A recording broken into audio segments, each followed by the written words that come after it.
सांगोला तालुक्याचे आमदार सन्माननीय डॉक्टर बाबासाहेब देशमुख यांनी विचार व्यक्त करावे।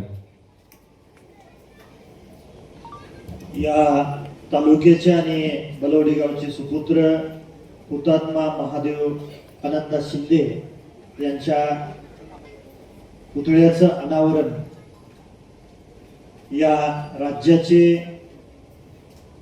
कॅबिनेट मिनिस्टर नामदार जयकुमारजी गोरे साहेब यांच्या हस्ते झालं आणि त्याचबरोबर मंचावर उपस्थित सन्माननीय दीपक आबा साळुंके पाटील, वीरपत्नी सन्माननीय पद्मिनीबाई महादेव शिंदे, सर्व आजी माजी सभापती, उपसभापती, आजी माजी पंचायत समितीचे सदस्य, जिल्हा परिषदेचे आजी माजी सदस्य, उपस्थित सर्व या तालुक्यातले सर्व आजी माजी सैनिक, देशाची सेवा करत असताना शहीद होणं हे त्या सैनिकांसाठी, देशासाठी आणि त्या कुटुंबासाठी खूप गर्वाची गोष्ट आहे।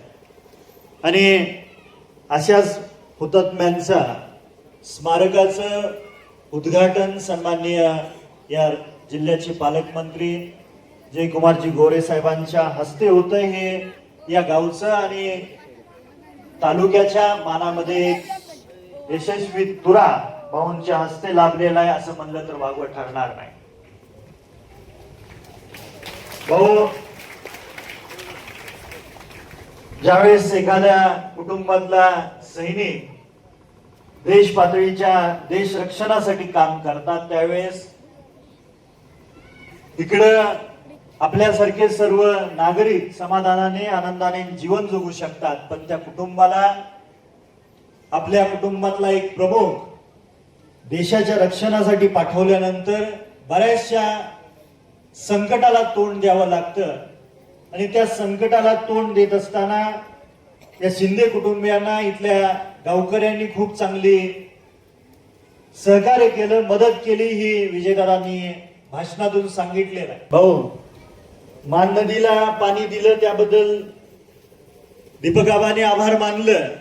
कोरडा नदीची मागणी आहे, निरा उजवा 4 नंबर आणि 5 नंबरचे बरेचसे मंडळी उद्याच्याला 15 ऑगस्टच्या निमित्ताने आमरण उपोषण करणार आहेत, काही धरणे धरणार आहेत आणि राजेवाडीच्या पाण्याचे तोच प्रश्न आहे, तीच मागणी आहे।